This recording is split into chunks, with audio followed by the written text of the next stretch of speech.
There is no person, Beatrice. There's only you and your problem with money. Those words hit me like a bucket of ice water. I stood on that desolate highway shoulder, wind whipping my hair, staring at my husband's taillights disappearing into the distance. Vincent had just driven away. He left me there with no phone, no purse, no money, nothing. I who had worked 3 jobs to put him through law school. I who had sacrificed my own dreams so he could build his career.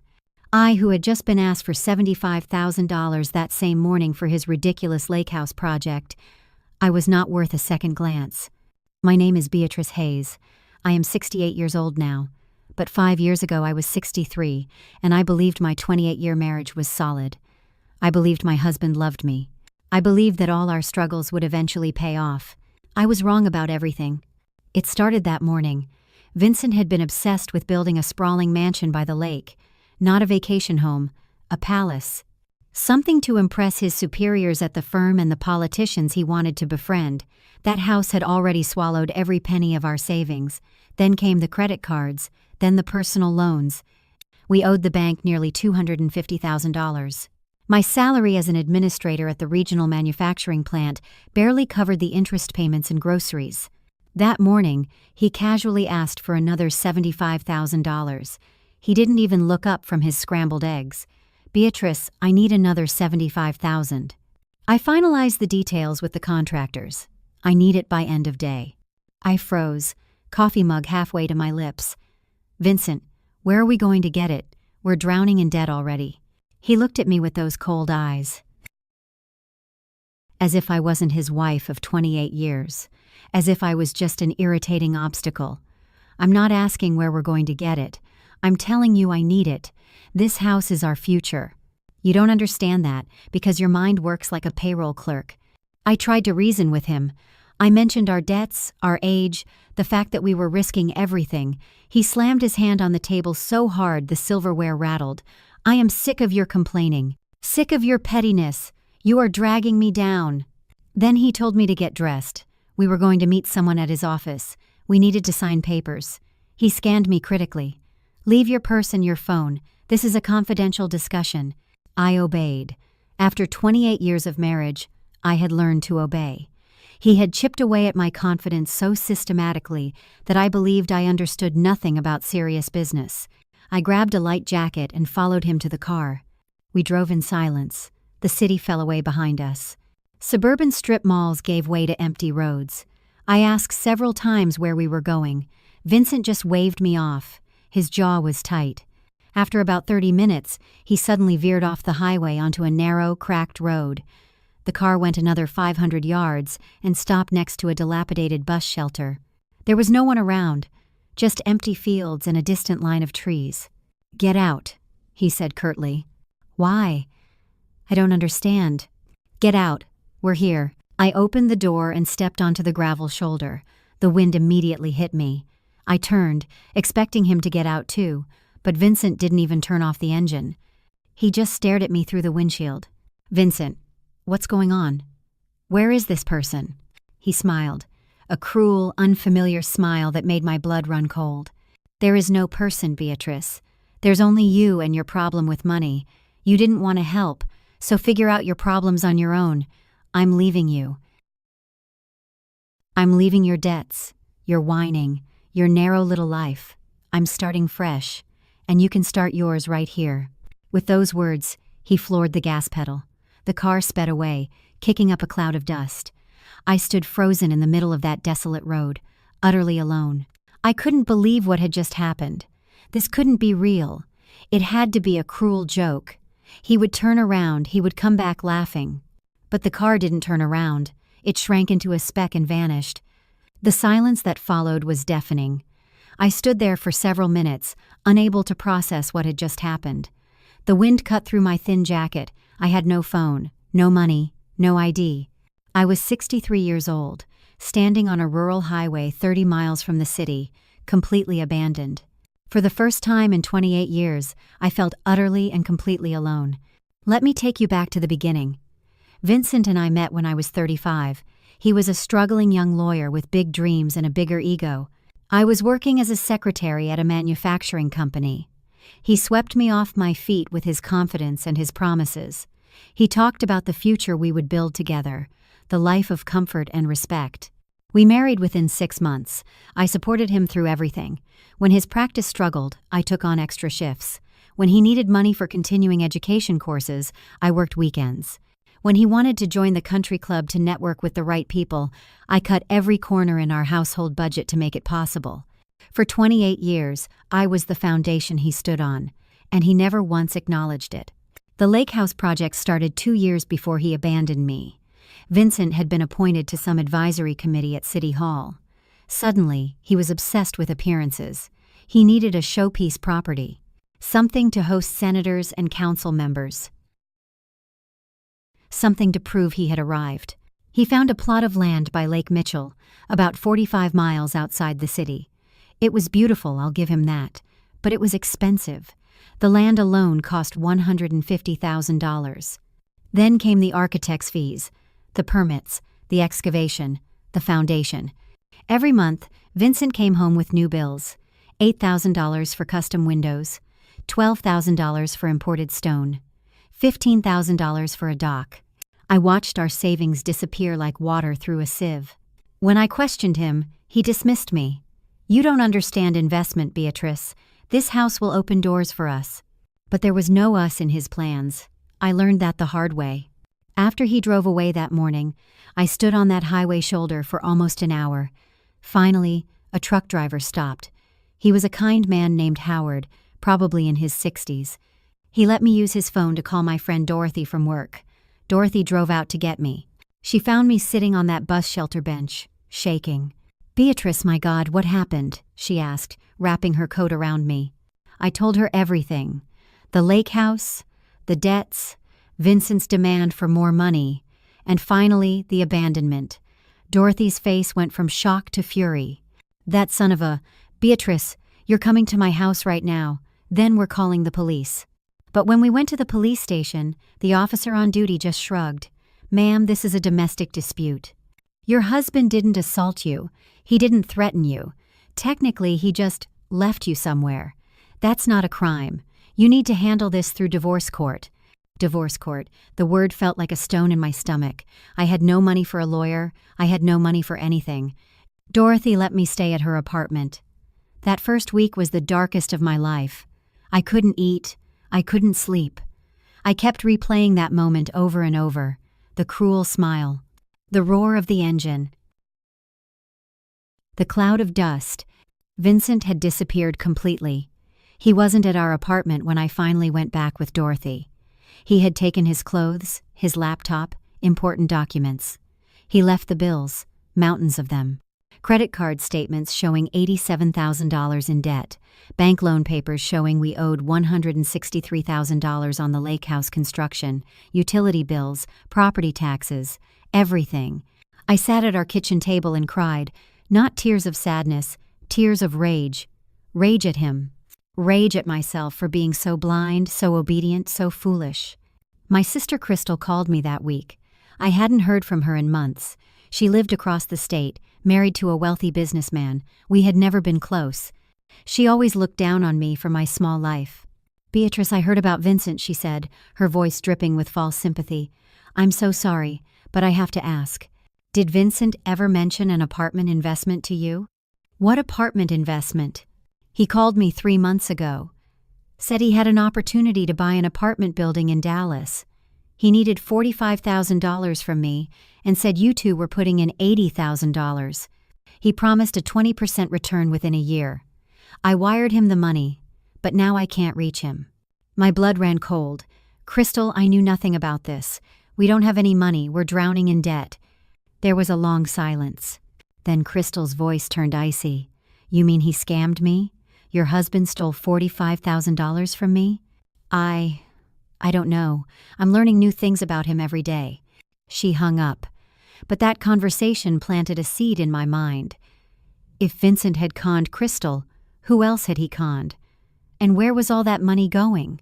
I went back to work at the manufacturing plant. My boss, Mr. Thompson, was understanding.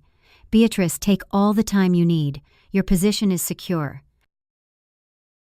But I couldn't take time. I needed to work. I needed to think. I needed to figure out what Vincent had done. I started going through every document in our apartment: bank statements, credit card bills, receipts. What I found made me sick. Vincent had been living a double life. There were restaurant charges for two, at expensive places I had never been to, hotel rooms, jewelry purchases from stores I had never heard of, plane tickets to cities I had never visited, and most damning, rent payments for an apartment in the city. An apartment I knew nothing about. The address was 447 Riverside Towers. I took an afternoon off work and went there. It was an upscale building in the downtown area, the kind of place with a doorman and marble lobbies. The kind of place we could never afford. I told the doorman I was there to see Vincent Hayes in apartment 1204. He checked his list and nodded. "Mr. Hayes is at work, ma'am, but his wife is upstairs if you'd like to speak with her." His wife. The words hung in the air like poison gas. "Yes," I heard myself say. "I'd like to speak with her." I rode the elevator up to the 12th floor. My heart was pounding so hard I thought it would burst through my chest. I knocked on the door of apartment 1204. A woman answered. She was younger than me, maybe late 30s. Blonde hair, expensive clothes, perfect makeup. She looked at me with confusion. "Can I help you? Are you Vincent Hayes' wife?" She smiled, a bright, clueless smile. "Yes, I'm Jessica. And you are?" "I'm Beatrice Hayes, Vincent's actual wife of 28 years. The color drained from her face. For a moment, we just stared at each other. Then she stepped back, and I saw the apartment behind her. Expensive furniture, modern art on the walls, a view of the river. This was where my money had gone. This was where Vincent's investment had ended up. "You need to leave," Jessica said, her voice shaking. "Not until you tell me the truth." "How long?" "Why, we've been together for 2 years. Vincent told me he was divorced. He said his ex-wife lived in another state," he said. "He lied," I said flatly. "To both of us. We're not divorced, we're still married. And all of this," I gestured to the apartment, "was paid for with money he stole from me and others." Jessica's face crumpled. Oh my God, I didn't know. He told me he was a successful lawyer. He told me he had investments. He said he was going to build us a lake house, a palace where we could. Where is he right now? I don't know. He left 3 days ago. Said he had business in Austin. He hasn't called. 3 days ago. The same day he abandoned me on that highway. Vincent hadn't just left me. He had left both of us. I walked out of that apartment with my head spinning. Vincent had scammed Crystal out of $45,000. He had scammed me out of 28 years and all our money. He had scammed Jessica into believing he was someone he wasn't. And somewhere out there he was probably planning his next move. But I was done being a victim. Something inside me had changed on that highway shoulder. Something hard and cold and determined had taken root. Vincent thought he could throw me away like garbage. He was about to learn how wrong he was. I hired a lawyer named Benjamin Foster. He was young but hungry, and he agreed to take my case on contingency. "Mrs. Hayes, what your husband did may not just be grounds for divorce. If he obtained money under false pretenses, that's fraud. And if he used joint funds to maintain a separate household without your knowledge, that's financial abuse." We filed for divorce. We also filed a police report documenting the fraud against Crystal, and we started digging. Benjamin hired a private investigator. Within 2 weeks, we had a complete picture of Vincent's activities. The lake house construction had stalled months ago. The contractors hadn't been paid. The property was a half-finished shell, worth maybe $80,000 at best, with $250,000 in debt against it. The apartment Jessica lived in was rented, not owned. Vincent had been paying $3,200 per month for it. The jewelry store purchases were gifts for Jessica. The restaurant charges were dates with her. The plane tickets were trips they took together. But the most shocking discovery was this. Vincent had embezzled money from his own law firm. Over the past 18 months, he had been billing clients for work he never did and pocketing the fees. The total was approximately $127,000. My lawyer met with the managing partners at Vincent's firm. They were horrified. They had been conducting their own internal investigation and had just discovered the theft. They were preparing to file criminal charges. "Mrs. Hayes," the senior partner told me, "we had no idea Vincent was living this double life. We thought he was one of our most trustworthy associates. We are deeply sorry you were dragged into this. Everything was falling into place. Vincent wasn't just a cheating husband, he was a criminal, and his house of cards was collapsing. But Vincent wasn't stupid, he knew the walls were closing in. That's why he had abandoned me and disappeared. He was running. The question was, where? The answer came from an unexpected source. Crystal called me, her voice tight with barely controlled fury. "Beatrice, I need to tell you something. After our last conversation, I did some digging. I found out that Vincent didn't just scam me, he scammed our parents too. Before Dad died 3 years ago, Vincent convinced him to invest in a real estate development. Dad gave him $33,000. Vincent promised huge returns. Mom never saw a penny. $33,000 from our father, $45,000 from Crystal, $127,000 from his law firm, countless thousands from our joint accounts. I started calculating.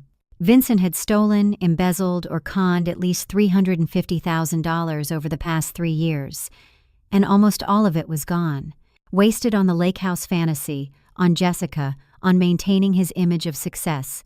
"Crystal," I said slowly, "I think I know where he is, or at least, I know who's protecting him." "What do you mean?" Vincent was on an advisory committee at City Hall. He was always talking about District Attorney Chambers, how they were close friends, how Chambers was helping him navigate his career. "I think Chambers knows where Vincent is." Crystal was silent for a moment. "Beatrice, if Chambers is protecting him, we're dealing with corruption at the highest level. This is bigger than we thought." She was right. But I wasn't backing down, not anymore. Benjamin and I requested a meeting with District Attorney Chambers. His office was everything Vincent had always wanted.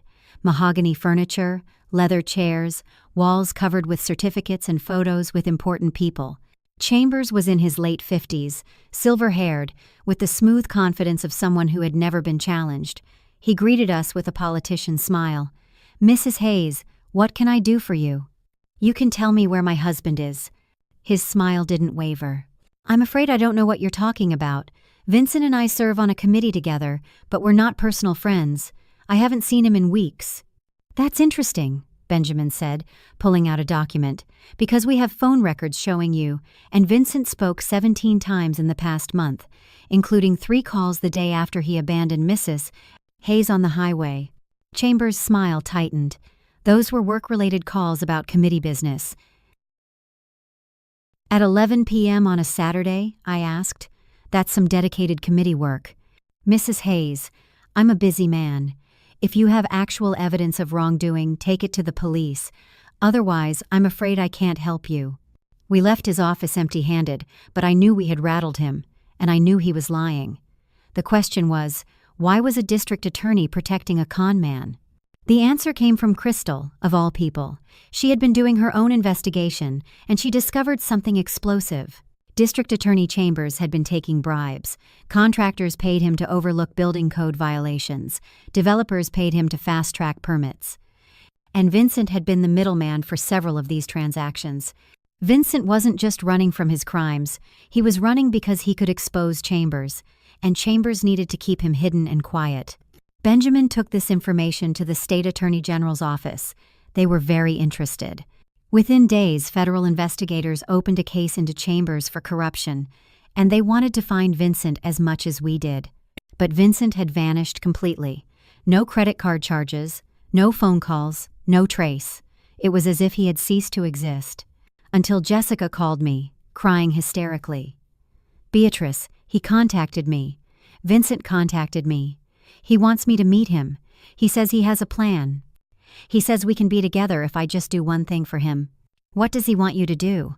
"He wants me to go to your apartment. He wants me to convince you to sign divorce papers that give him full ownership of everything. He says if you don't, he'll go to the police and tell them you helped him embezzle the money from his firm. He'll say you were part of it." I felt a cold fury settle over me. Vincent was still manipulating, still scheming, still trying to destroy me. "Jessica, where is he?" "He's in Houston. He's staying at a hotel called the Sterling Arms. He gave me the room number. He wants me to bring the signed papers tomorrow." I looked at Benjamin. He was already dialing. I'm calling the federal agents right now. The next day, Jessica went to Houston as planned. But she wasn't alone. Federal agents, posing as hotel guests, were everywhere. Benjamin and I waited in an unmarked van 2 blocks away, listening to the wire Jessica was wearing. We heard her knock on the door. We heard Vincent answer. "Jessica, baby, did you get the papers?" "I got them. But Vincent, we need to talk. The FBI is investigating. People know about the embezzlement. Beatrice knows everything. That's why we need those papers signed." Vincent's voice was tense. "Once the divorce is final and she has nothing, she can't make claims against me. Everything becomes legally complex. It buys us time. Time for what? To leave the country. I have contacts in Mexico. We can cross the border, start fresh. But I need you to do exactly what I say. Vincent, I'm scared." "Don't be scared. I've handled everything. Even if they investigate, I've got Chambers protecting me. He owes me. I know too much about his deals. He can't let me go down." The agents moved in. We heard shouting, scuffling, then silence. 20 minutes later, I got the call.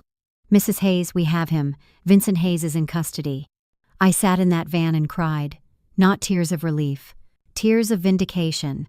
After months of being gaslit, abandoned, humiliated, and threatened, I had won. The trial took 8 months. Vincent was charged with embezzlement, fraud, and attempted extortion. District Attorney Chambers was charged with bribery, corruption, and obstruction of justice. Jessica received immunity in exchange for her testimony. Crystal and I sat in the courtroom every single day.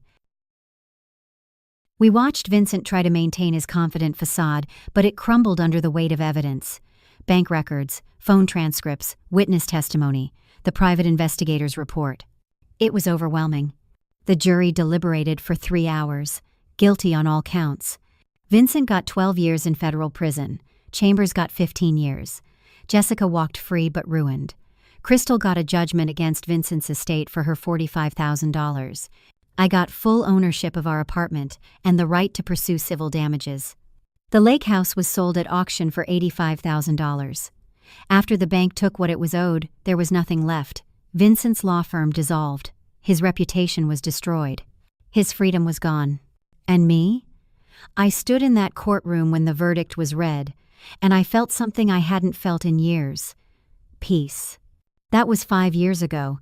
Today, I am 68 years old. I am head of the planning department at the manufacturing plant where I once worked as an administrator. Mr. Thompson promoted me after everything that happened. He said I had shown extraordinary resilience and integrity. I still live in our old apartment. I changed the locks. I painted the walls. I got rid of every reminder of Vincent. It's mine now. Completely mine. Crystal and I have reconciled. We talk once a week. She apologized for looking down on me all those years. "Beatrice," she said, "you were never small. You were never weak. You were the strongest person in your marriage. I just couldn't see it." Dorothy and I are still best friends. We have dinner every Friday night. We laugh about growing old. We talk about books and movies and grandchildren. Simple things. Good things. I never remarried. I have no interest. But I'm not alone. I have friends. I have my work. I have my independence. I have my dignity. As for Vincent, he writes me letters from prison. I don't open them. I don't read them. They go straight into the trash. He has nothing left to say that I need to hear. I learned something through all of this. I learned that you can love someone for decades and not really know them. I learned that manipulation and control can disguise themselves as love. I learned that the person you trust most can become your worst enemy. But I also learned this: you are stronger than you think. When life leaves you on a highway shoulder with nothing, you can still walk back. You can still fight. You can still win. The woman Vincent abandoned 5 years ago no longer exists. She died on that desolate road. The woman who rose from those ashes is someone different, harder, wiser, fiercer, free. I am Beatrice Hayes. I am 68 years old, and I finally learned that the only person I can truly depend on is myself, and that, it turns out, is enough. If you're still listening, I'd love to know where you're watching this from. Leave me a comment with your city or country. It always amazes me how far these stories travel. My name is Beatrice Hayes. I am 68 years old, and I have finally learned that survival isn't about never falling down. It's about getting back up, dusting yourself off, and walking forward with your head held high. If you liked my story, you can support me by making a donation so I can share more stories like this. Every contribution helps me continue this work. Thank you in advance. And you? What would you do in this person's place? If your husband abandoned you on a highway and tried to destroy your life, would you fight back? Or would you try to move on? I would love to hear your opinion, so please share it with me in the comments. I'm always curious about what you all think. And also write me where you heard this story. Was it recommended to you? Did you stumble upon it? I'd love to know. For more life stories like this, stories of betrayal, resilience, and justice, like the video and subscribe to my channel. There are many other stories waiting for you. Stories of women who refuse to be broken, stories of second chances, stories of revenge and redemption. Thank you for listening to my story. Thank you for caring about what happened to me. Your support means more than you know. With heartfelt greetings,